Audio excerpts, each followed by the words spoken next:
This is a picture of a pyramid that was found. It was found as a result of an error that a Second World War American pilot did while flying over China, and he came across this.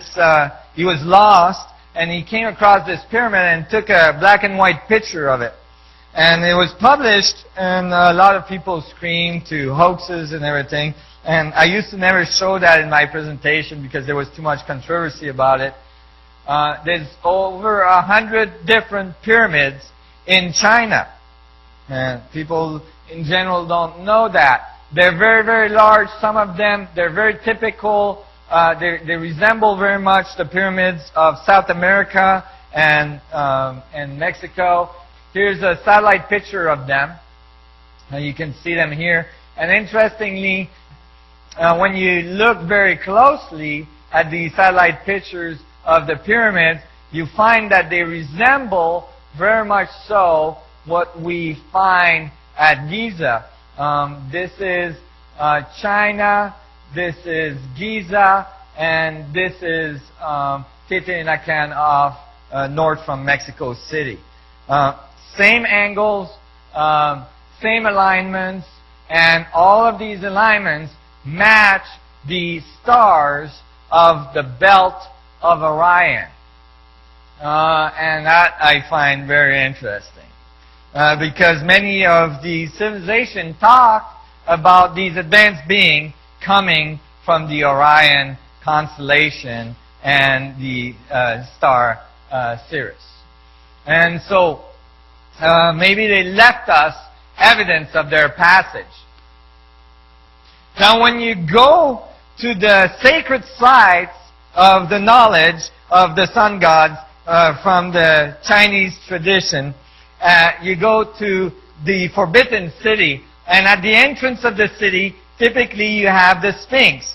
The Sphinx, both in Egypt and in China and other traditions, is considered the guardian of knowledge and is usually placed at the entrance, and they guard the knowledge.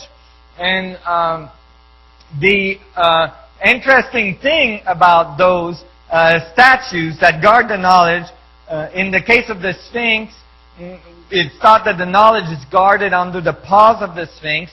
Now, interestingly, Edgar Casey said that we were going to find chambers under the paws of the Sphinx, and now with seismological equipment, they've been able to find chambers. They seem to be chambers under the paws of the Sphinx. But what's under the paws of this guardian? Well, when you look carefully, he's guarding the knowledge, which is a sphere with the lobes of the geometry of space embedded in it.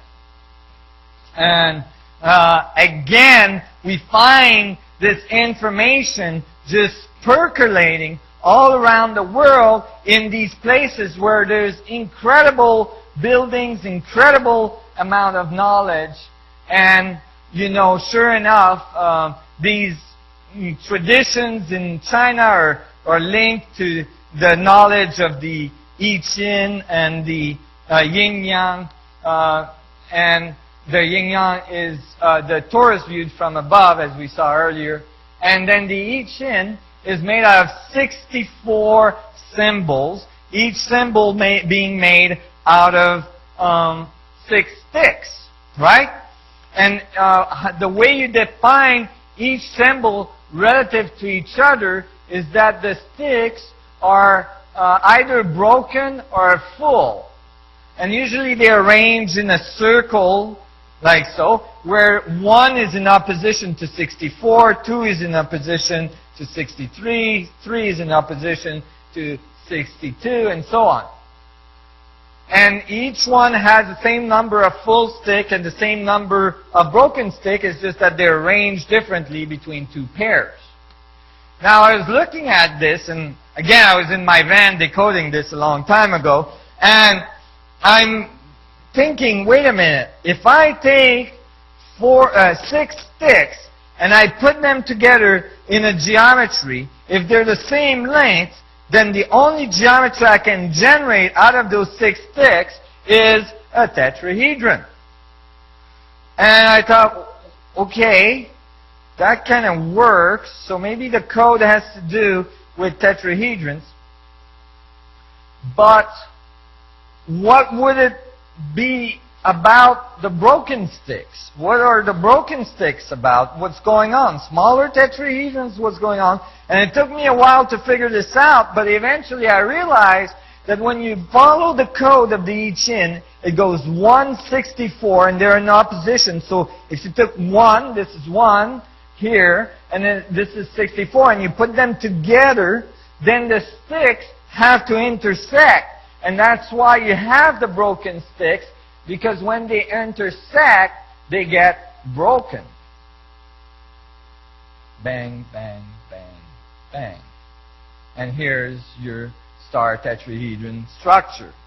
And so you can continue to build the I Ching, okay, and follow the code and continue to build the star tetrahedron structure with the positive and the negative and the positive and the negative. And by the time you're finished, you will have a 512 tetrahedron grid, which is just happens to be the next fractal level from 64. So then you have all the fractal, progression.